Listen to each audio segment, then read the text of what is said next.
خدا پاک کی عزت کی قسم، وہ اپنے لیے نفرتوں کے انبار رکھتے ہیں۔ جس طرح گندگیوں کے ڈھیر، شراب خانے اور فحاشی کے اڈے رکھتے ہیں، اگرچہ وہ اپنے پاس ملک کی سب سے بڑی قوت، سب سے بڑی طاقت، سب سے بڑی وزارت کیوں نہیں رکھتے ہیں، جو اپنے ملک کی دولت، اپنے ملک کا سرمایہ،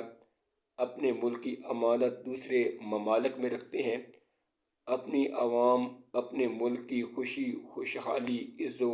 عزت و عصمت کی فکر نہیں، بلکہ دوسرے ممالک کی خوشی، خوشحالی، عزت و عظمت کی فکر رکھتے ہیں، جو کمزوروں، غریبوں اور لاچاروں کے لیے سخت سے سخت، جبکہ طاقتوروں کے لیے کمزور سے کمزور قانون رکھتے ہیں۔